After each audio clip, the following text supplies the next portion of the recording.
Okay, Janet, I think this is one of your charts, your stocks, is it? No? American Public. Somebody sent in APEI. Do you want our books closed or open? No, you can open them now. It was just for the previous session. You sent it in, right, okay. So, was there any part of this that you were unclear about? Well, I was really looking at the daily chart, and Honestly, I thought it was an accumulation right now. Right. So, thinking I was going to position not yet. I think you should already be in it. And I'll explain that why. But, okay, so from the point that I decided to start from is that you had fairly narrow spread up. Average is quite a bit above average. The volume is quite a bit higher than average. Fairly narrow spread. Next bar is a wide spread down to lock you in or out. And then you get a second down bar. Okay, then another down bar, wide spread, increase in the volume. See how the volume is increasing on down bars? And then it decreases on up bars. See? Okay, so you've got the weakness that appears. Then you are looking for an increase in volume, but not excessive. Okay? And then up bars on low volume is what should follow. So B is a meager response. Now, Janet, you could put your line across there, and then you could say, right, that doesn't really fit, so you'd probably ignore that. So B, there is no demand to follow the weakness that has primarily appeared at point A. Now, there is some buying at point C. Okay, so the market does fall, makes a new low, and then you've got into fresh new ground. You have an increase in the volume. Next bar is up, that's fairly bullish, but look, again, there's low volume on this up bar. Okay, so that's showing that there's no professional support on the stock at that point. Okay, so then the market will come down in and have something like a selling climax here, where traders who have gone in, maybe up here, day after day, that could even be a margin call. I would imagine that's not stop loss capturing, that's margin calls. And they will do that. The professional traders will mark prices down, mark them down, until they trigger margin calls. So that's what I would imagine that is. Okay.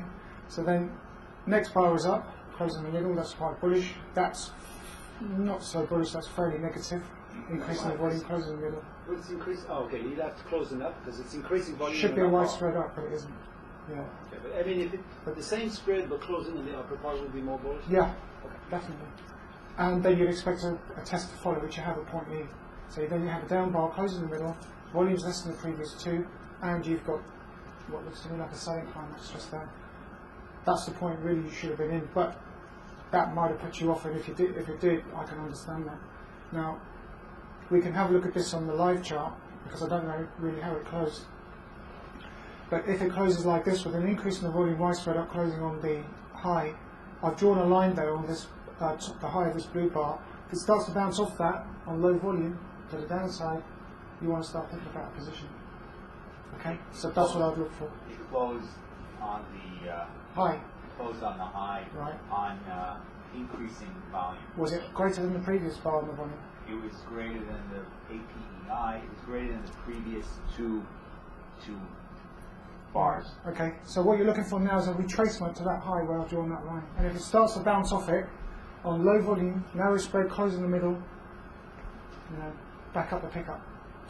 Because you're going for a ride, okay? What's interesting is that if you zoom out of this chart, which I've done, it's really, there's this long base, and that volume down bar on D was basically a shakeout move below the lows previous low. Of going all the way back to October. Right. So that's fresh new ground. Correct. So that would give it more strength because it's into fresh new ground. Okay. There's nothing to the side. Shake out, fresh new ground. Now that would encourage other traders to short sell that stock. But then you've got a test to follow. Fairly wide spread down, closing off the lows. Test to follow. You've got a wide spread up, closing on the high, increase in volume. That's bullish. So now you're looking for low volume down bars, narrow spread closing in the middle. Okay. Yeah, it's looking strong at the moment. Is there enough of a cause there to have it go up to challenge the previous high? If it's tested, it could be. But it's not confirmed yet, is it? But you have got to test there at point E after that shakeout, and it's right back down into the down bar of that point E. And then as you've got a widespread up, you'd expect it to be, I expect it to be tested at this $36 level, and then you should be looking for a breakout of that high, and then you should be looking out for a breakout of that high. But then you should come back down and test these levels here on down bars, narrow spreads, stuff like this. That long bar at 3909 is just where the cursor, the crosshairs work? That's why I took it on Friday afternoon. The bar wasn't actually The closed. horizontal line. That's just, Oh, right. Okay, the horizontal line is basically where I put... yeah, not betting them, because the long one is all the way across. Oh, yeah, that's the live price cursor. That one. And that one above is part of the crosshair. Yeah. Some of these I've managed... I remember to take it off, and some of them I haven't, so... Yeah, I apologise about that. Yeah. So, yeah, sorry, that's part of the crosshair, and that one is the live cursor. So that's what you're looking for. You're looking for low volume down bars to test that high there, and then it could take off from there. So if you want to make money, that's what you should be looking for. Okay. Now, this is very interesting. That's a Nasdaq stock, isn't it? Yes. Right, and I've put it against the Nasdaq. Now, look at this. This is very interesting. The stock has bottomed out, and the index has topped out. So now you're going to have a crossover, where the stock is now going to outperform the index. So really, you should be looking for an entry point now, because if the Nasdaq continues to come down and this stock goes up, then that's going to definitely outperform the index, and that's what you're looking for. Very interesting now. Although the stock did initially top out quite a long time before the index did, but now it looks as though the opposite's happening. It's topped out, it's then underperformed the index as the indexes continue to rise. When was that? 4th, that's April. And so around about beginning of April, which is there, the stock topped out and it came off. The index continued to rise. That's probably why you had that selling climax. So I would say that the weak holders now flushed out of the market, and this stock is being rotated in anticipation for a rally, which will then probably cross that, because that stock is, it's looking fairly negative. Those bars are up on fairly narrow spreads, and I think it's going to probably come off. Yeah, that's the Nasdaq cash market, yeah. And there's an ETF for that, isn't there? Yeah. Must be. Qs. Triple Qs. Quite now. 4 Qs, yeah. Yeah, well, maybe if I'd have thought about that, I would have put that one up instead. But you can see from the index that the index is topping out, but the stock has bottomed out. But the stock topped out, or climaxed rather, whilst the index was still going up. So it's quite interesting. Okay, now we come on to Kern. Who requested Kern? Somebody requested it. Okay. Now, Kern to me looks as though it's resisted, or am I looking at the wrong? That's the third, and that's the third. So that's March, April, May, and that is January, February, March, April. So if we come back to beginning of April, so it's a bit difficult to say whether this stock is... I think the stock is underperforming the index at that point, but it does play catch-up on this fairly wide spread. It does actually take out these highs, but it was lagging the index, because the index was basically just going up in quite a strong trend, whereas the stock was just meandering around.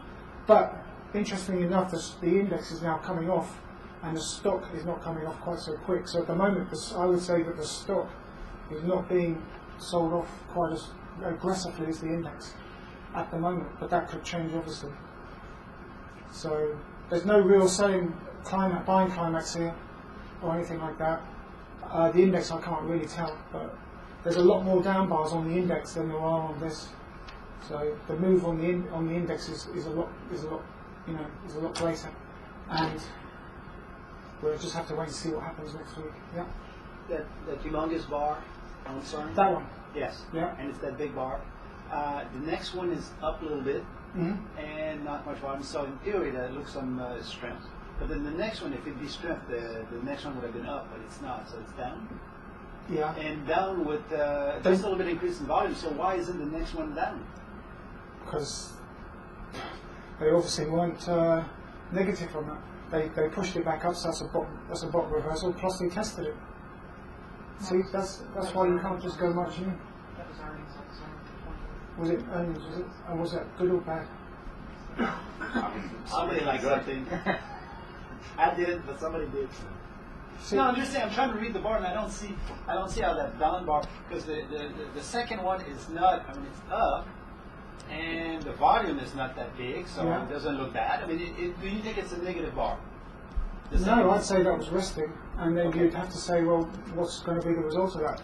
I mean, that's a fairly widespread up close on the high, almost. Quite a big increase in the volume, so that's not necessarily negative. You know, there must have been quite an effort to push that up, so they must have been bullish. Now, it appears that it's become negative here, but then they push it back up again, then they test it, and then it comes up, and then supply starts to swamp demand, then it starts to come off, but, you know, it's coming back down now to this high, and it seems to be bouncing off. At the moment, I can't see that it's going to follow the index down at the moment. It may go sideways for a bit, but it doesn't seem to be, you know, distributing at the moment. When you see a very widespread up like that on top, in your experience, does the stock come back into the body of the spread to test it? In other words, does it come back down, test that area? In here, yeah. Does it come back? Come back down and test that. Yeah. Usually it will do that on a down bar, but I mean, there's nothing to stop it. I mean, theoretically, I don't see why not. But usually you'd expect that on a down bar because that's where the strength initially appeared, whereas that's on an up bar. But yeah, if you get a test immediately after that or fairly soon after, I mean, that test tells me that the market's still fairly strong at that point. And if you look on the index, it's pretty much more or less the same thing. But I think there's more down bars on the index than there are on the stock at the moment. So at the moment, I think the stock is probably going to outperform the index for a little bit. It may well come off, but it may well come back up to that high. Be interesting to see if they can take out that high and then start to test off that as the index comes off. So somebody asked me for that. I don't know who it was. By the way, the close on that day, Right? I'm just looking at my chart. The volume was huge, Was it? and it closed up just a little bit above the close. It basically closed where it is right now, Right.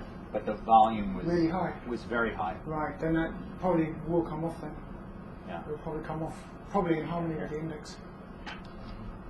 Yeah. Okay, so this is again Senior Corporation Daily. Good, that's my question. Is that huge bar taking out or jumping over a previous high, and now we see where it is? Yeah, that was it. Yeah. That's what it was. Okay. But that first red bar after the second bar after the big tall bar. Wish it's a down bar. It could have been a test. That one. But yes, but it's got so much volume. It's not a test. The volume's only just above average though. Yeah, I It's mean, not excessive. But if that was a weak bar, why was the next bar up? that's And right. then why was it tested? You That's see? his question. That's The right. blue bar before, if that To was me- a brown bar, why is the red one down, right? I mean, you could say, yeah, that's weakness, but then you'd expect a low volume on that bars to follow that. You wouldn't expect a widespread up through the previous high, and then you wouldn't expect it to get tested. And if you see that, you can't assume the market's weak. So I'm discarding that red bar as Well, you have to going on the down. following bar. I'm sorry. You have to on the following bar. Yes. That's, Even more so when it's a successful test. Right. But you can see that what I do is I wait for the market to make a low, say it's made a low, then it makes an intermediary high, it comes back up, it takes that out, doesn't retest this, I've drawn a line on top there, and look how it rests on the top of that line. And that's what I was saying with my lines. Okay? Those are the Sebastian lines. Those are sublines. Well, They're sublines. that's the base of all that. They're sublimes. Sublines. Right. So and right on top of that, the subline, like you say, those bars are gonna hit on it. You're You looking- hope they hit on it on low volume. Yeah, you're looking to see how it reacts to those highs. And that's, when it starts to bounce off that, then that's an Or entry an eyebrow point. may also be a place with place, and it'll go back down. It's got If it's truly weak, it will do that, but it doesn't seem to do that. It seems to just go up. And you've got this long accumulation phase here in the background, so it's unlikely to break below that. It's just a point where the test or node man that are at that location Yeah. they need more, and they're sort of verified Yeah. is where they are. Yeah. And then you obviously have another widespread up through this previous high, which shows it the bullish. So it's going to be very interesting to see how this stock pans out over the next week or so. But the close for CERN, the close was just above the bar before it, and the volume was significantly elevated Right. compared to the previous two bars. So one would expect that it Weakness. would go down. Yeah. It's weak. Weak, yeah. Around test that. Could well do. Could come back down to here. And it'd be interesting to see how they respond to that. But, you know, if you're a stock trader, I mean, that would be initially my level. You know, obviously it goes above that. So then you move it up to the next level, and then if it bounces off that, then that's your trigger. You know, that's your entry point. You can make the software project out those lines once it sees it across a previous intermediate high or low. If the programmers are up to it. But the problem with that is that these, you can't just move them around. Right. You know, you can't just move them around as you like. You have to, you know, so we'll be able to do that. And they're going to work on that once they finish integrating the data feed. So, Yes. Just like You built the whole shirt to overcoat. well, yeah, in the space of a lunch break. So yeah, so you've got that high, and it's broken up with a wide spread through it, and then it's just fizzled out basically. Probably with the index, but what was very interesting is that it really just respected that. So there must have been a lot of buyers just waiting for that level to be revisited, and then they just jumped on it. Sebastian, do you use your horizontal lines just on a personal basis? Do you use those more than, say, a trend channel? Do you find yourself using those? Yeah, I don't really use trend channels to be This honest. is really what you The problem with trend channels for me is that they will dominate your thinking. So what you'll be doing is you'll be maybe focusing more on the trend channel than you will on the bars that are within that channel.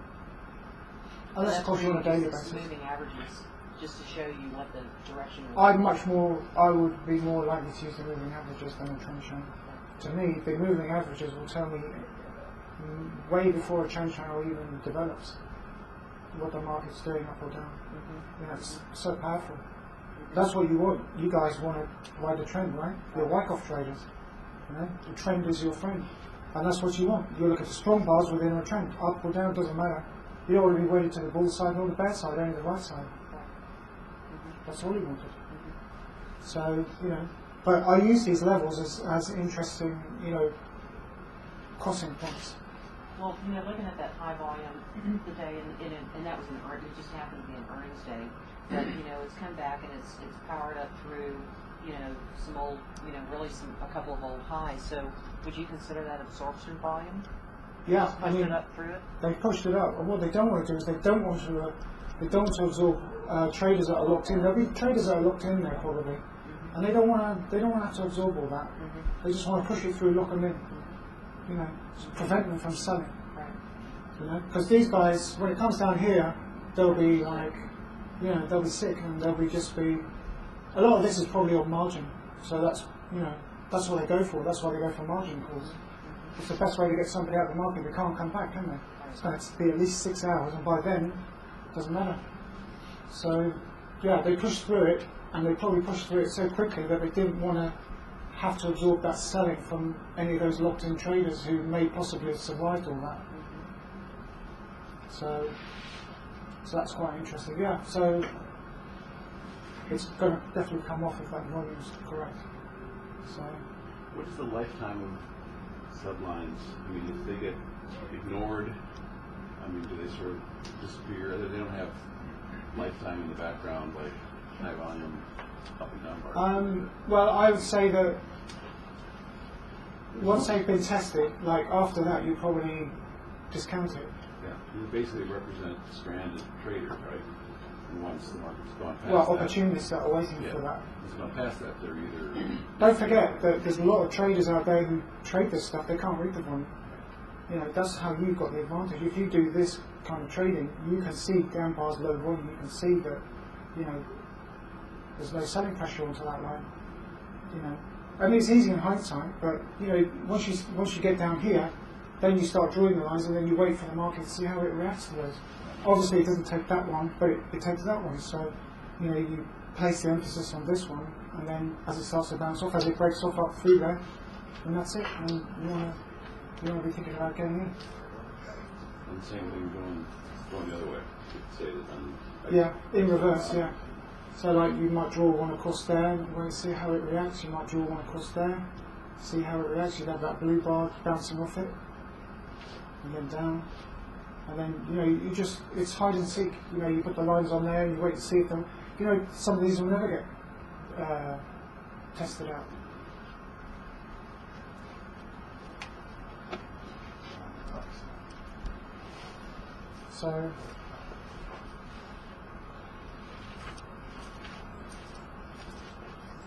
So I've drawn my line, the market has now come back and tested it, and then the market's then gone up, over and through this old top.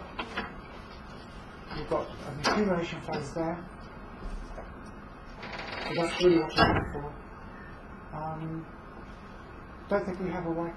That's a whack off spring there, because you've got this low back here, and it comes back down, you've got a down bar. That you could say was a hidden test right there where that laser is. So you've got a down bar, increase in volume, and you've got a lower tail, which is below the close and the low of that red bar, and then it ends up as an up bar. And that basically means that demand is swamping supply, and then it's retested as it goes up. But when you've got, say, like an old low in the background, that there is a wipe-off test. Okay?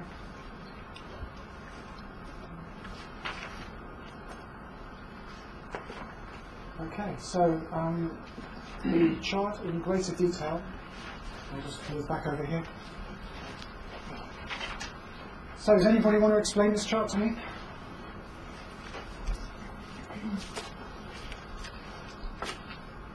This is obviously a breakdown of, obviously you've got that line. Pardon? I'll take it. Okay. I don't like the camera, but I'll do it anyway. Okay. If I don't do it, never.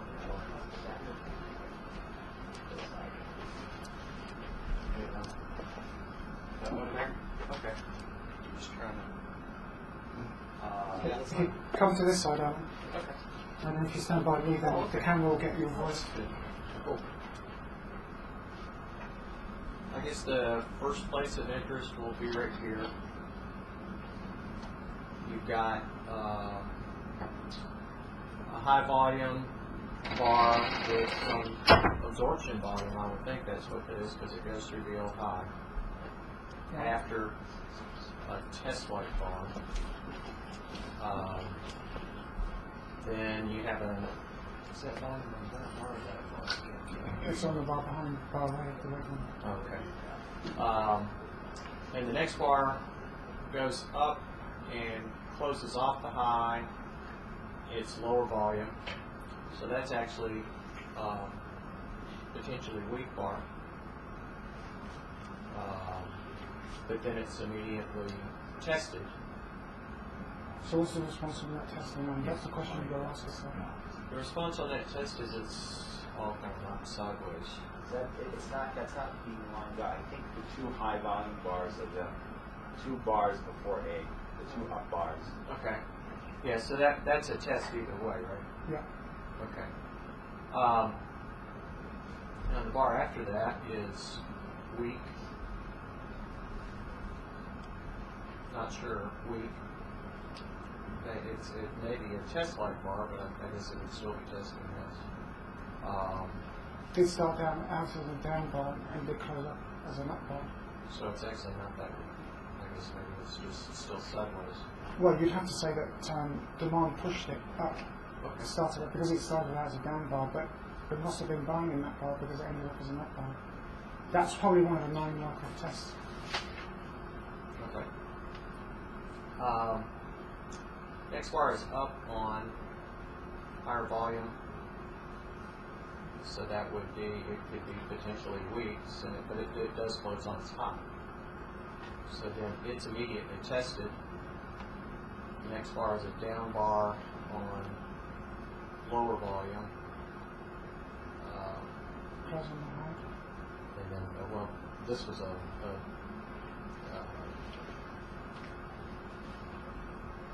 bar that broke down, closed on the high with, I can't tell which one it is. I think it's a little higher volume. So that's a potentially strong bar because it came down. That's where this line either got drawn from here or from there and there. And then, let's see, what was it? I guess the most important thing is to get over the word there. This is,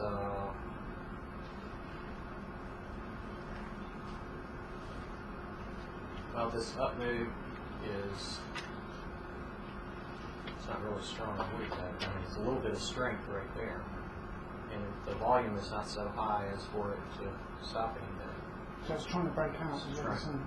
Right, it's trying to break out, and then there's, well, it's not enough thrust because there's nothing to thrust up through it. But that's a weak bar. Reversal bar? Yeah, it's a tempted top reversal. Followed by B, which is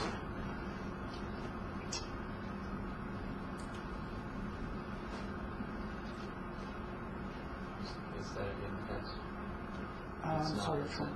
the B bar. Basically, it's go down on low volume, so the response from the top reversal is that the market for that stock is not as, the selling pressure is not as great as you might think, because there's just no follow through. If there was any weakness behind that as the market reversed, there was no continued selling pressure, so it just, that's why it goes sideways. And then to follow that, the blue bar here, there's really no pressure to go up either. So that's a. The bar prior to that is actually a test. That's the test. Yeah, and the bar prior to that is a down bar, closing in the middle, volume less than the previous two. So that's the follow through from the from the reversal bars, which is immediately behind it. So this bar, really, the reaction to that bar was weak. Yeah, it started out as an up bar and got pushed down, so that was the supply swamping demand, but then they just withdrew. So what was the game plan? Then they withdrew, well, they pushed this bar up and closed on the low. The next bar is, I can't tell if that's the bar, I think that's the bar, that's the that bar. Yeah. So that is,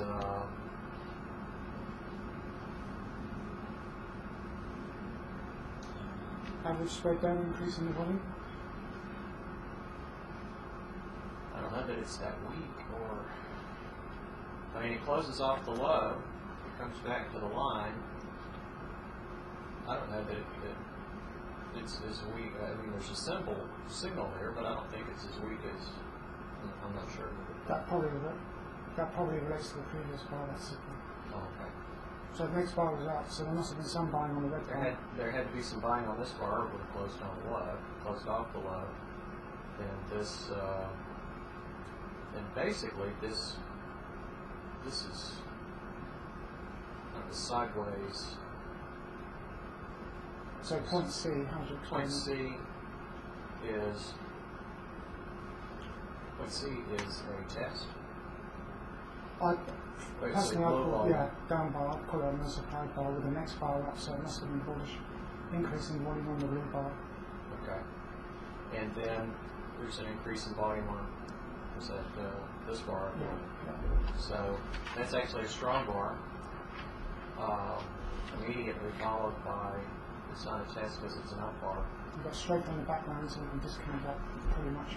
And then D is, I believe D relates to this volume, so it would actually be a test, even I guess it's a little higher. Yeah. And that also, I think that's a non-test because the volume's too high if it's that volume. Well, the blue bar is a reaction to the low volume down bar, so that's. So the blue bullish, bar is isn't it? actually the strong bar. Yeah. Yes. Okay, then that's a bullish bar. That it's, I think it's the volume here. Yeah. I think it's still a strong bar. Okay, so what would you have in the background that you would relate that bar to? It has taken out this old high. Yeah. So that's actually a strong bar. So this, and this, it's not going up on a real high amount of volume, and it's taking out the old top. So actually, that is it's a strong bar. I'm not sure what you call it. I don't know that has a name. It's, Well, it's trying to go up through that old high, and it's makes resistance, so that's why it's got knocked back down again. and then this would be a test. The Close volumes to are really- access. yeah, it's basically narrowed down the bar because it's slightly off the lows, but the volumes is not less than the previous two, so it's not really a test. But E is a test yeah, with that bar. That's right. Okay. And then after E, you've got 3 up bars, higher lows, higher highs, higher closes, on not excessive volume, and then you have Take off. take off. High volume up bar closes on the high, so that's a strong bar, which is the reaction to that bar is Resting. resting. Then basically it's a down bar, but it doesn't go down very far, so it's still within the realm of that. So that's an up bar. That's a strong bar. Mm-hmm. That's a test of the strong bar. Mm-hmm. That's a reaction to the test, which is still up. Is there anything else you can see there? Those two? These two. Yeah. Is there anything else you can see in there? The red one and the blue one. Immediately before G or something like that. I can see. Can you see it? I think I explained on the previous one. I'm not sure. Down, up, there's a bottom reversal. Okay. Okay, so Yes. it's a reversal. Another sign of strength. Okay. And then, well, G is a test. Mm-hmm.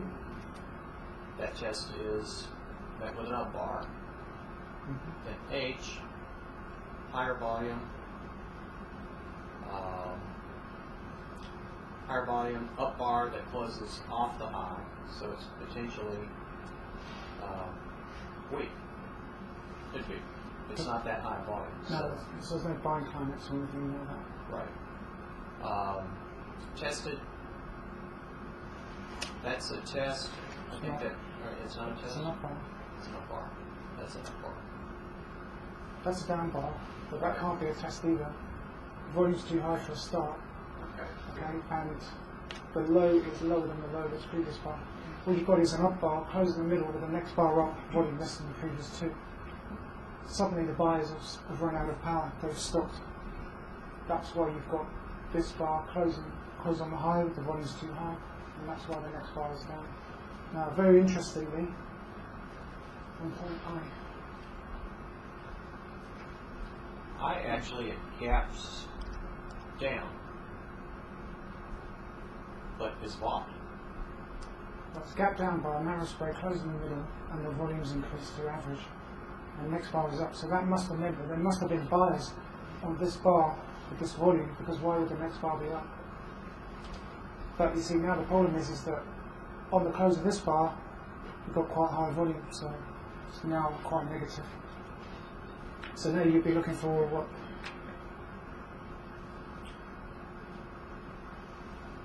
I'd be looking for it to. I'd be looking to see if it came back down to what it is.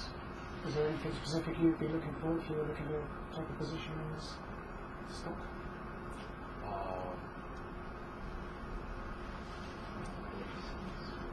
No demand bar, Yeah, but yes. that's it. Or demand bar. an up thrust. Or an up thrust. Yeah. Or any other weak bar where it's just struggling to go up. Where you've got the close is quite close to the close of its previous bar. Thank you very much, Alan. Thank you. Appreciate that. Going back to that blue bar, is that E really a test with the volume as high as it is? I thought it said it was a test, but is the volume too high to be It's a down bar. You've got high lows, and there's an increase in the volume. So no, it's not a test, but it is a strong bar. Yeah. Because, especially when the next day is up. But you've got a down bar, close in the middle, increasing the volume with the next day up. That must have been contained, but more buying in the summer. So that is a bullish bar. Although I personally wouldn't say that it was a test as such.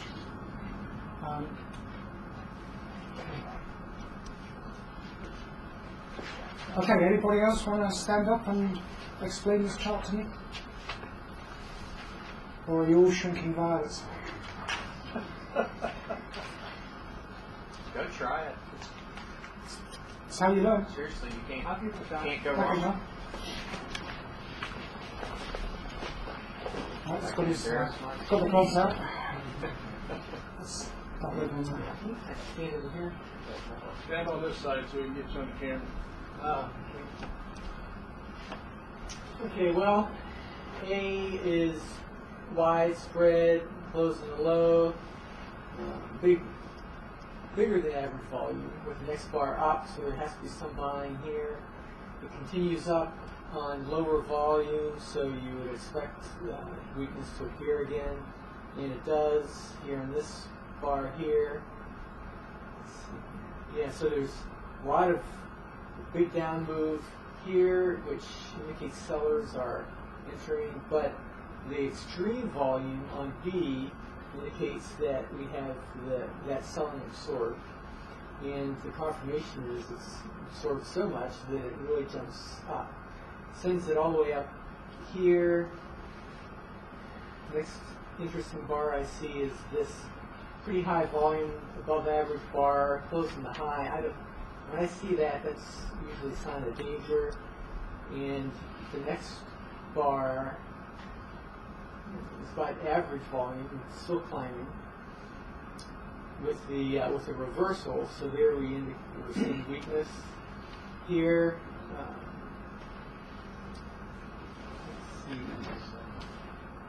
Okay, so we have a fair amount of down volume here. This down bar, we see the volume decreasing on this down bar, so we see a little strength entry. This one is up on volume less than the previous two, John. That blue one. Before C. Oh, okay. Volume, alright. So we call that a weak bar. Like a no demand off the subline. Yeah, something like Yes. that. Here. And then C, which I guess is right here, we see declining volume here on a down move, so that's encouraging, it's showing some strength. Likewise, next bar, I see even more, so we see a lot more strength entering. The sellers are not very effective. Okay, so then we have C, we have this bar here. It almost looks like, because the volume increased in the next bar is a reversal, it almost seems like somebody has entered, and if we looked at it on a smaller time frame, we'd probably see a lot of buying down on this lower section here for this to have jumped up like it did. So we gap up, interestingly, on low volume. Is that right? Yeah. Yeah. Okay, so that's certainly some weakness here. If these price levels compared to down here, so we want to see what the next bar is. It's also down, but interestingly enough, it's not super big selling. So there's a little bit of strength coming in here. Likewise, the next bar, these down bars are not able to garner much volume on that. And so we see the next one up. So we assume the market is still strong here. We see this up bar on less than average volume, so there's a little weakness, and that sends it down again. The professionals aren't ready to bring it up yet. Okay, this was So I'm up now. You're looking at the blue one. Or I think that's this one. low volume up volume. Yeah, and then this, so the real volume comes in at this level. I think that was up on less than the previous two there, John. And then you've got the Okay, red so one, that's- I think. Right, so that's weakness there. And that's probably why it sends it straight back down again. And it sends it down on higher volume, but we get an up move. This is interesting. Right? So if I'm seeing this right, we see this up move on only average volume. So I would think there's some weakness here, unless you say this is countermanded by this volume that comes in here. Starts off as a low, is the down bar, ends as a higher up bar on bigger volume, so you call that strength, yes? Well, to me, it actually is right at the end of the day there, John, and I think it looks actually quite weak. Because if you look, you have your high, you've got no demand on that one, got a fairly wide spread down, and then look, the close on the high is lower than the high of its previous bar. Look at the volume there, so you could well consider that to be weak. Well, that's true, because that's way too much volume for there. And we're kind of making lower highs, so there's some weakness there. And, yeah, this is probably only half a bar, right? This is 60 minute. So do we discount? Do we ignore this last bar? Probably settlement prices. Yeah, it's the last, probably just a couple of minutes on the chart, but the problem is the open of the following day, isn't it? It gaps up, right? So professionals must have seen some strength there. But if I was not aware of this, and I was looking just here, I would be seeing more weakness than I do strength. So if you look at that, what you're looking at, and then you go back to A or B, you can't really see any reversal of those volumes on those two bars, can you? No. So there's no real buying climax after a selling climax. Correct. Yeah. And if you were to draw trend lines, which you don't believe in, you would see overall that we have an up move in place here. So in an up move, we're going to give less emphasis to weak bars that we see.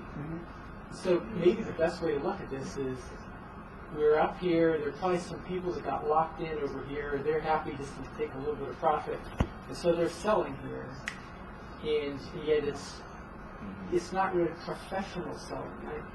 Maybe that's the key here, is you look and you don't see any really big down moves. They're not being aggressive. Yeah, so the traders who matter aren't participating. So you have to say then that the continued strength is going to show itself, and then we see this widespread up move that has to be considered as a strong bar, followed by another strong up move on very high volume. You'd want to question that, whether that was strength or not.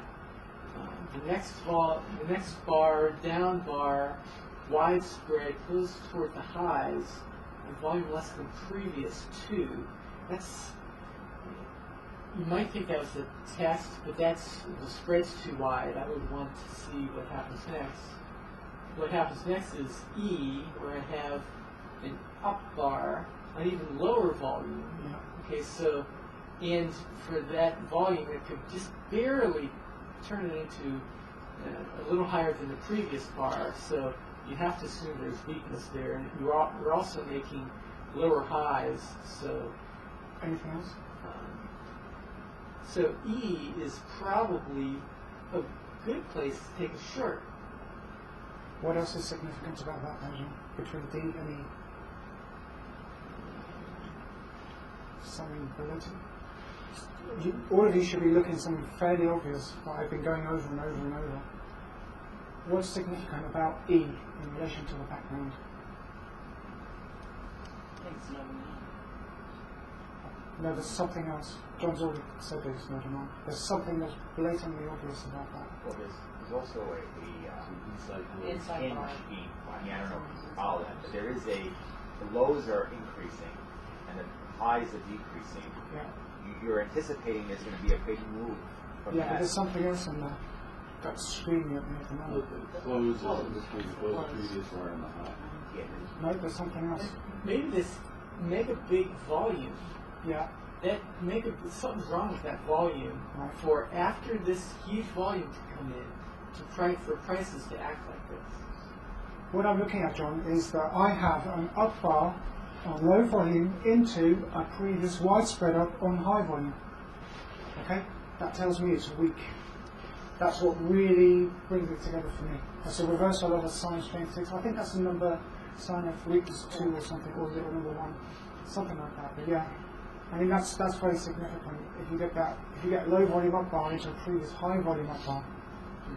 And also, maybe continuing that thought, when you've got this huge volume on here, and then you've got these widespread doesn't this have to indicate distribution when you have such a wide spread at the top of your chart, just following such huge volume on that wide spread? Is that what's happening here? I would say I think this is a Nasdaq stock, so it wouldn't be specialist control, but I would say the professional traders rounded up to 68, and then in the next hour they just sort of step back. I think the professionals jumped in, they sold, and then they stepped back, and that's why it closed off below. They just waited to see what the reaction in the rest of the market was for that. They may have also been reacting to another stock or an index or something like that, or possibly options or ETFs or something. Okay, so it comes off here, a little increase of volume.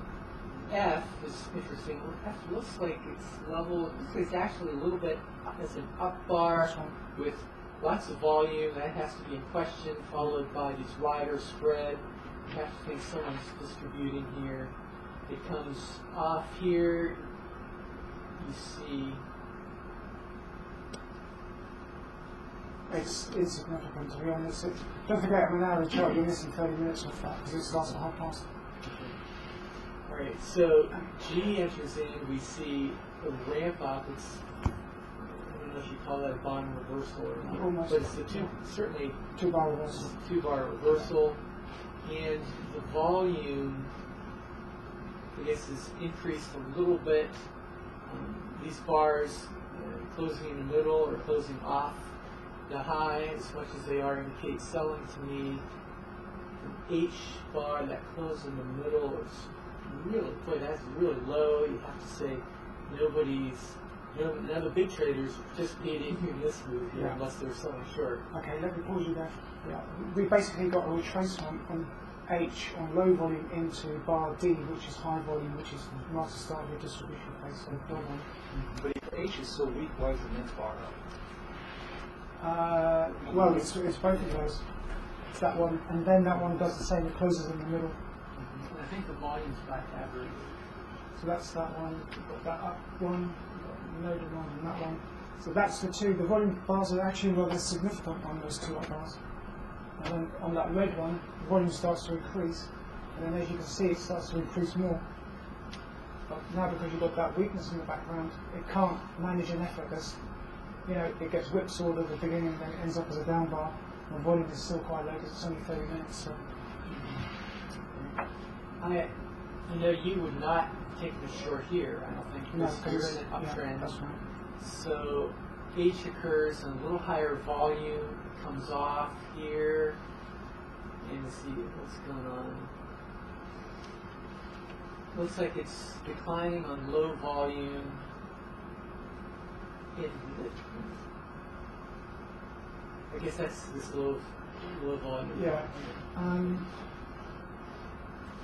I think that's the opening bar, and that bar there is no demand, right at the end, right at the depth of the session. And then this bar here is that one. Here's a question for you. I sometimes get scared of these bars right at the last. This is a 60-minute chart. In the United States, the market's open for 6.5 hours, and that means the last bar of the day is only a 30-minute bar. Right. So now I know the volume is up, and the volume is super low. And even if you double this, it's low. Would you have taken a short? I would look at a 15-minute chart and I'd make my decision for 15 minutes. I think that would be the safest thing to do. Yeah. I think what the other thing you can do is now you can draw a high, and a low. So now you can say, right, we're now in a downtrend. And as you can see, this one comes up to the top of this downtrend and then comes off it. Right. So this has got to be distribution here on fairly low volume. Interesting. It sounds. I'm sure the professionals have taken all their short positions previous to this, so this is starting to fall on its own weight. Here comes off. Volume is increasing as it comes down. Public's probably getting scared, and we see an up bar on more than average volume. That's right. So that's weak. Next bar has got to be a lot of selling for that all that volume to come in. That's a very weak bar. Tom told me on a seminar that that's weak when you've got a high is greater than the high of the previous bar, the close is lower than the close of the previous bar, but the low is greater. That's a very weak bar, and that's right at the end. That's very interesting. Why close greater? No, the close is lower than the close, but greater than the low of the previous bar. So it's actually within that bottom tail. Look at the volume. There's a lot of supply there, John. Yeah. In fact, really all of this, Janet, I like how you describe this. You kind of get a little family grouping here of bars. And so all this price action is happening at the very same level. And as you pointed out, this huge volume, eventually the daddy of the volume comes in and says, hey, I'm getting out of here. So the volume's coming off. Last bar of the day, it's probably, you could probably say that's another no demand bar. You can take another position on that, I guess. Yeah. Okay, so the J comes in. Gap down. Yeah, big gap down, greater than average volume. You'd expect that if there's a big gap down move like that. It's right below that lower trend. Oh yeah, that's Quite interesting. That's interesting too. Yeah, in fact, I've looked at these bar by bar, but this is probably some weak bars coming in here. They're coming back, certain sense, retesting the weakness. I know it's not an official test, but you see that in the strong market. And this is a weak market. And so it's coming up here, they're putting their foot in the water, saying, yep, it's really cold, and I'm going to get out. So how do you explain that going into the gap down on J? How do you explain it? That's interesting because it closed up here. Yeah. So somebody probably has to be buying. The next bar is up, so that leads me to believe, yeah, there is a certain amount of strength here. I'm not sure if that's enough to counterbalance the weakness we saw up here. Let's see. Okay, so we have an up bar, a little greater volume, then the down bar. Interesting. These two down bars have very little volume. So you have to say, well, where are the sellers here when you think you see weakness? So I'm thinking maybe there is some strength here. We'll have to look, see. What's this big volume bar here? It's interesting. And interestingly enough, John, it's right at the close, isn't it? Yeah. So it's a down bar and close, quite high volume. You've got down bars, even though they're up, they started out as down bars, ended up on the high. Slight increase over the average. Yeah, so there's got to be some strength here. Yeah, this is really interesting. Well, if you look at that bar and then you look at the next bar, from that blue bar, what would you determine from that red bar if you, after the first hour or half an hour, what would you say? If you saw that blue one after that red one, what would you think? With a lower low and higher high, and the volume looks like it might be almost less than the previous two. It would be pink if that were the case, so it's not. Oh, okay. But what I'm saying is, John, is that must have been strength right at the end there for that bar to be up in the following day. Oh, I see what you're saying. You see? It started off, probably, if you look at the open, it was probably down here and went down, and then went up and closed there, so it would be strong. Yeah, especially you'd be, with all this volume, if this represents 30 minutes, you could double this. That's probably huge. That's probably the equivalent of stopping volume then for this down move. Now that I look at it, if you think about it that way, and then you see an up bar, as we just discussed. This is interesting. We have down bar on increased volume, with the next bar up on volume less than the previous two. The next one even after that. So there must be an absence of sellers all along here. So you'd say that bar and that bar was quite significant after that bar then? Yeah. Okay. Yeah. Although I will say I do not like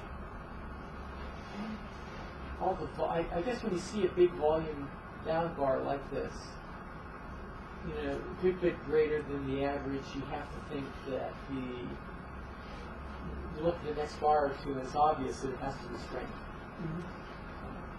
Although, if I was going to take a position anywhere here, I wouldn't see a good spot to really take a position. Okay, so it goes up, back to previous area where we broke through. Then you see this big down bar, and it looks like the next bar that follows is going to be super low volumes. Is that equal? So Is it? when it's black, Oh, John, it's it's black. level. Okay. What I see from this though is that has closed that gap. You're So- right. It But closed it's the done gap. on low volumes. Right. So, So, is this volume on case strength? You normally high volume down bar you think has potential strength. Next bar is shown a response. The bar after that has shown no response. Yeah, it went up a little bit, down a little bit, but closed.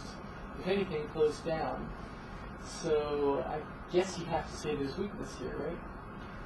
yeah, I mean you've got a fairly widespread down below these two previous lows, and then it's fairly difficult to actually gauge what happened in the first part of the trading session. It could have been down and then closed up, or it could have been up and closed down. Do you see what I mean? It could go either way. So. And the next bar is up on volume greater than average, actually greater than the previous two. You would suspect some weakness here. I guess you'd call this the weak bar. This bar is an up bar, volume less than the previous one, less than average. It's got to be weak bar. This next bar comes off, and then this looks like this last bar of the day. That bar was down on low volume, but less than the previous two, showing any selling. Oh, okay. Very interesting. Well, that is interesting. It isn't showing any selling pressure. This was taken about the middle of the afternoon now, John, so I wouldn't expect you to really look at the last part. Yeah. Do you think the sellers on Friday, or the sellers going home, taking an early weekend? I think that based on that bar being fairly widespread down, closed in the middle, you've got the next two bars are up, and then you've got this down bar on low volume. Not quite sure how the last 2-3 hours pans out, but that could well be up. You've also got a gap down. Volume's not significant. It then rolls under. There's no real selling pressure there. Okay, it's buying on one of these. I think it's that one and that one as well. The response is it goes up, close the gap, but as it comes back down again, it's showing no real selling pressure. Plus you've got a small shake out right in that one. Thank you very much, John. Much appreciate that. Thank you. So could you cover that concept at I again? I think it's really So which one's that? I do. That one. Okay. I think I was at his house, and I think Peter Hoffman was away on holiday or business or something like that. And to be honest, I mean, I hadn't forgotten about it. I put it in the back of my mind, but I hadn't thought about it. And I was trying to think of how he described it. And as soon as I saw that bar, I suddenly realised it came back to me. So the previous bar is an up bar, closes slightly off the high. You've got increase in the volume, but on this bar, it's a down bar, and you've got the high is higher than the high of its previous bar. The close is lower than the close of its previous bar, but the low is greater than the low of its previous bar. But significantly, the volume is very high. It shows a lot of supplies around, and it's right at the end of the session. Okay, you're welcome. That's what I'm here for. Okay, so what was that? That's a different stock. So I did, yeah, okay. So that's more or less in harmony with the index. Right, okay, so here again we have a stock which appears to be outperforming the index. Okay, this is Med Assets. Somebody emailed that one for you, did right? Okay. So this one's for you, and I'll stand over here so you can see it. Okay, now, do you have that bar on your chart? No, I'm not talking about the printer, I mean on your computer. Is that a misrepresentation of the price and the volume, or can somebody check that out? I had it on this also. It's the same. Right, so there's quite, that, I don't know what that was, but that must have been something, maybe some news or something like that. Pardon? Don't you think you put it down for a big bar? You know, Yeah. the advertiser said, it says, well, we got 2 million shares to sell, and they take it down. Yeah. So it's finding enough buyers. Just like you do at the open. Yeah. Yeah. The specialist actually advertised for it. I can't remember what it was, but there was ways for them to Lots of- advertise that put the offers in. Trouble is that this is, it probably is a big block trade, but this is a Nasdaq, so it's an electronic market. It's not specialist. I don't know if you heard. So, anyway, I wasn't quite sure about that, but obviously that is genuine. So we've had a big run up, and then what we've done is we've topped out before the Nasdaq index. So that's 23rd and 23rd. The index is still here. So the stock has topped out before the index, so the index is about there. So if the stock comes off, there's obviously what that is, huge volume there, that could have been bad news or something. Massive shakeout. I mean, that's, you know. Bernanke style cheap. Yeah, well, maybe he said that he'd run out of paper or something, I don't know. What do you think? Ink out, yeah, something like that. America's foremost economist, and the only thing he knows is how to print money. Amazing, eh? We got a little credit, right? Well, this country was built on credit, right? We got Why doesn't he just go out giving out plastic cards? Why does he have to print money? Obama's doing it. So, anyway, so it comes back down, volume's very low, and then now the market is starting to come up, and it is actually showing strength. It is actually showing no selling pressure just there, and so the market is coming back up. It's now approaching the $17, whereas the index is now trending down. So the market has actually topped out, whilst the index was back here, and it's probably bottomed out just as the market's topping out. Okay, so you've now got the opposite. Okay, so it wouldn't surprise me in the least bit if this stock starts, the asset starts to outperform the index. As the index, I would expect to come off. And don't forget that we looked at the 30-year treasuries, and that looks bullish. Okay, so comparing that, are you finding that helpful there, John? That you just compare the stock. Anybody else find that useful? Puts it in. Is that what you're going to be looking at from now on? It's very interesting. I wonder how many people know about that. Tom told me about that, by the way, a few years ago. Okay, so is anybody enthusiastic about standing up here and going through it? Or am I going to do it all for you? Do you want to do it, Rick? Okay. That's why you're here, right? Yeah, absolutely. So ready, right? Well, I guess rather than just go bar by bar, I like to go out to in. Okay. And in this case, the first thing, obviously, whether it's going to be with trend channels or with your new high-low average thing, really is trending up here. Okay. So we kind of like to see after that step is look for, I tend to look for volume anomalies. All on here, it's kind of hard to read because the averaging of the software is thrown out askew by the giant thing on the 30th of April. Yeah. Yeah. I know. But there is a little bit of that activity here. So in this section, I guess I would just look for, as you said this weekend, since we're in an uptrend, tend to verify that by making sure that there's higher volume on up bars and lower on down bars. And look at A. It does appear, though, that as the market's rising, it is being tested at various points in the uptrend, which is Right. fairly bullish. Wouldn't you agree? Yeah. And after each of those, it is up. So the tests are responded to relatively positively through gapping here after C. And anything else in particular It's a bullish is line, there. actually. Gapping up. is a Gapping bullish up, line. right. Here we see the first couple that go up into the salmon colored region, and indeed this is where it sort of starts to pull off. So here's the first time we have some significant volume going the other direction. And if you go by the local trend, we've got higher lows briefly, but in response to that, for example, to see if you didn't see all the rest of this, you say, well, is that shortable in a sense? Because again, before this bar appears on the screen, this is going to look like a giant, exciting ultra high volume, so you might be saying to yourself, well, lower high, potentially there's no going to be no demand. I think it is. No, I think that's on the red one. That's on D. I think that comes in one. Yeah, that one. I think Rick. That's that one. Oh, okay. I can't paralyze you.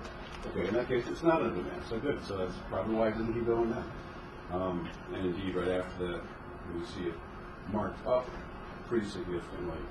I'm not quite sure why Trade Guider puts the sign of strength here, unless it just considers that to be a down bar, test. close in the middle with the next bar up. You've got a wide spread up over this time here. Yeah, and that was, on this red bar here, I'm trying to see if that would be considered a test or at least a no supply. It's not actually lower than say About two 100, bars.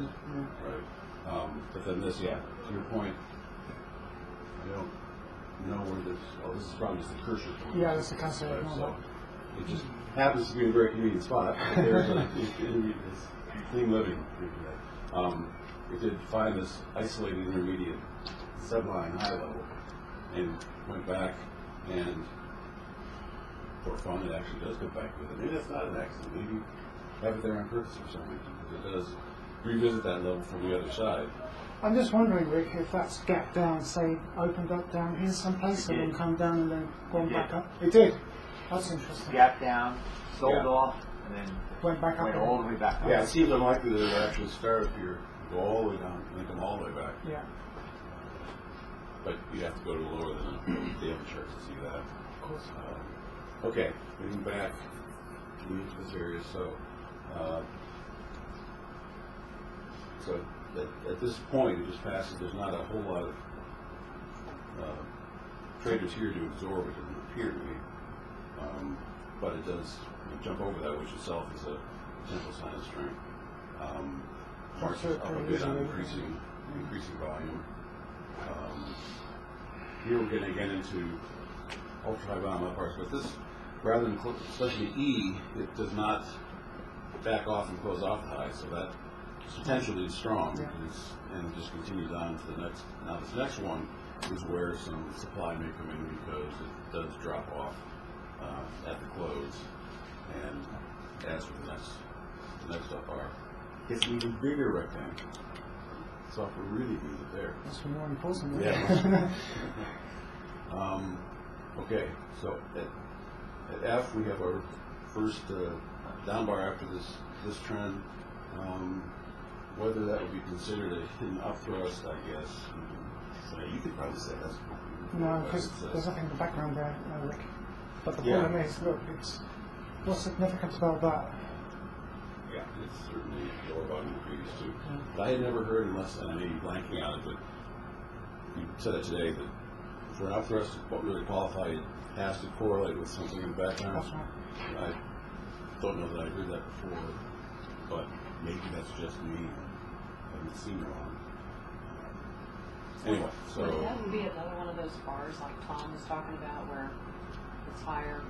Yeah, closes higher down. high, higher low, lower close, but the volume is not a lot higher on that one, that second one. So Tom- It's not an end of the session. I think what you're saying, Jamie, is that Tom would not be out on that bar. He allows for one down bar, Right. then how would you live through that one? Oh, See, right. that's the problem.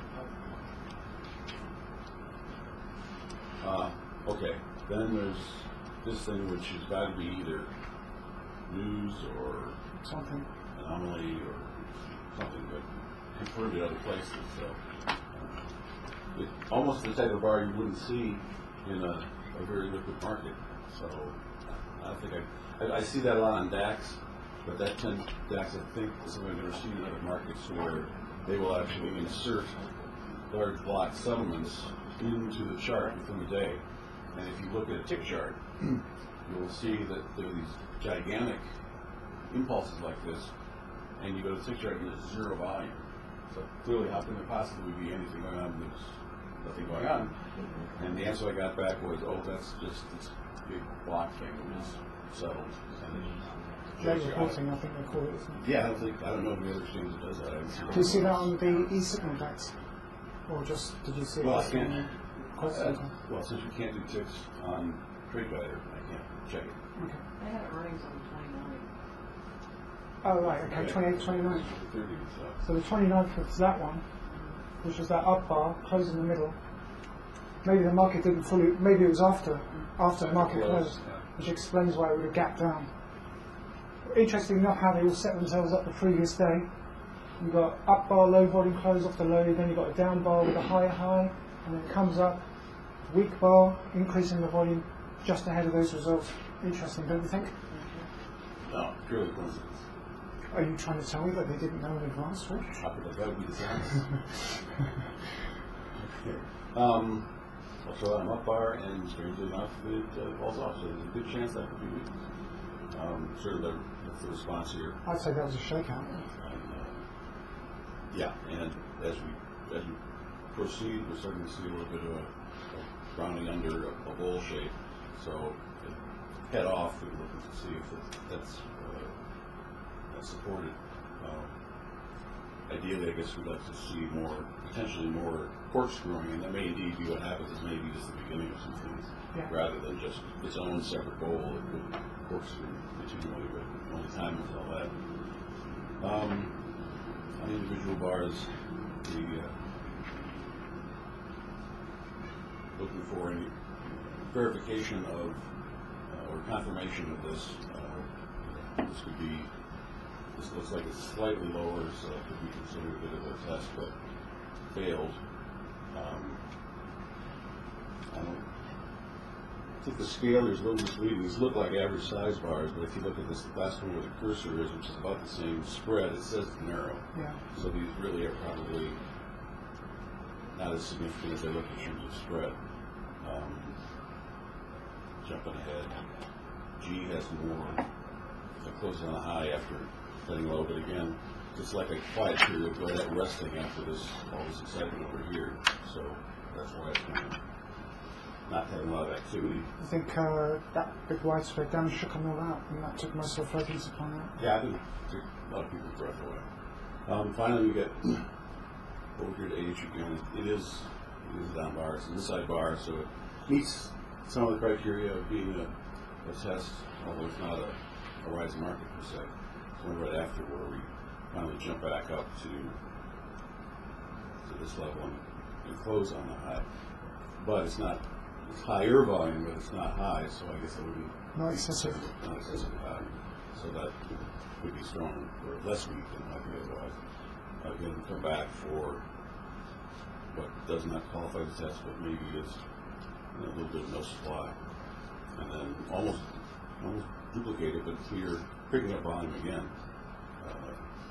But almost duplicate that bar.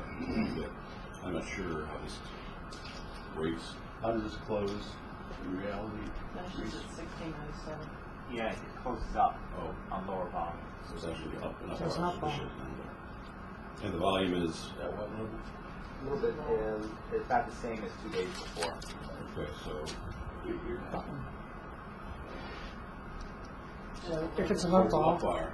and the close is quite close to the closing of its previous bar? It's just above the high. It's just almost at the high of the previous bar. It's looking weak. There's no... So I'd say it's looking weak. Yeah. What did I do with that zip?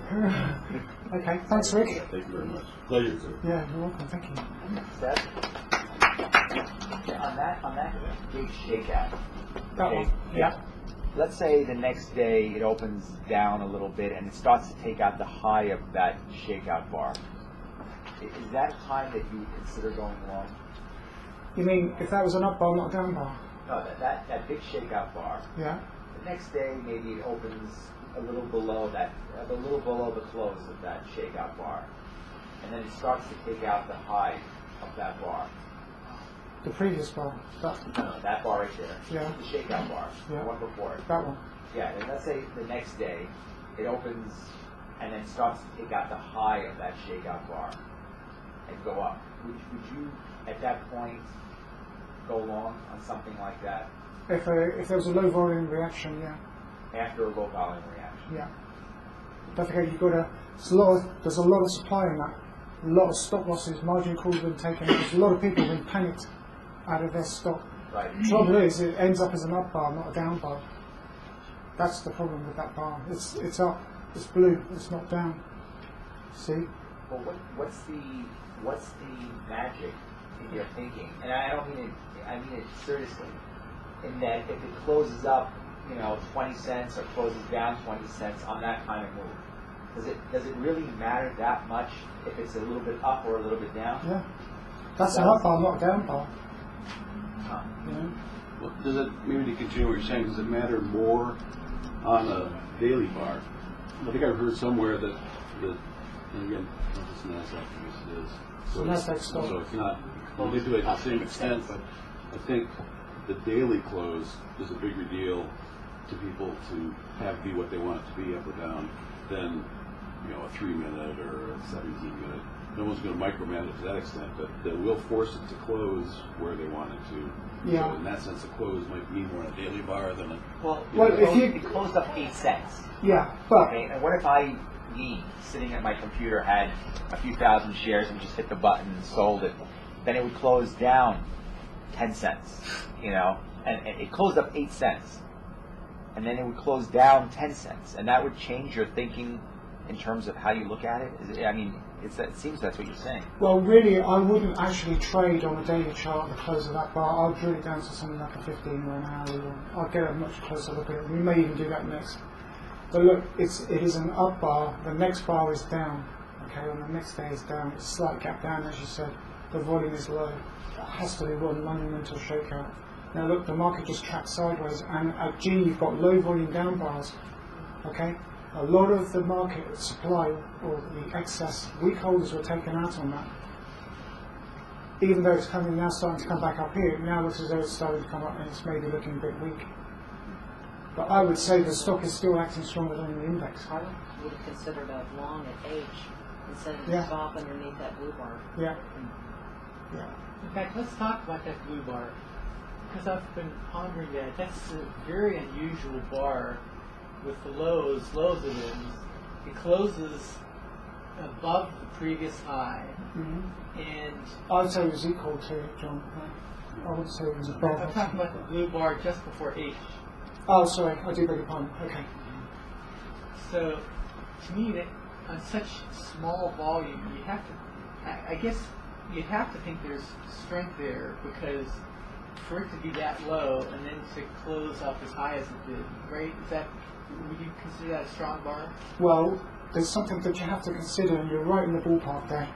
What you have to think about, John, is that the majority of the day's action was down, wasn't it? So it came down, and there must have been enough demand there to shove it back up again. And that's probably why they tested it on the next bar. That's got a massive down tail, and the volume is quite low. So it started out for most of the day as a down bar and ended up as an update because the demand came in and pushed it back up again. It's almost like they're still trying to scare people out by pushing it down, and just to see if there's testing anybody the supply. else's shares they can accumulate. What they're trying to do is panic other long traders out of their positions, but also encourage short sellers. I think they're probably more trying to encourage short sellers. But that's why it's tested immediately at H, and that's why you got a fairly wide spread up. So yeah, any bars like this one or even that should be tested, right? Any of those blue ones should be tested back there, and even that one should be tested. But if, as we've heard, that it's ended up as an up bar with the close up here on the high, and the volume's low, I'd expect that Monday should be down on that stock. That's what I would expect. So, but yeah, it's outperforming the index. But I think Janet's absolutely spot on when she said she would take a position at H, put a stop under there. I mean, there's loads of opportunities on this stock, but you could have just gone in. There's just loads. Is this an example of why you don't trade stocks? Because they could never do that in the Forex market. No, they would get away with that. The reason why I don't trade stocks is because, to me, it takes a lot of capital to make a small return. And you can get a much larger return for a small amount of capital because of gearing derivatives or currencies. Derivatives on currencies. To be honest, I would never trade a so-called Forex account because you're trading against the house. That's why, if I was going to trade Forex, that's why I showed you a CME chart of the currency futures alongside the stock market.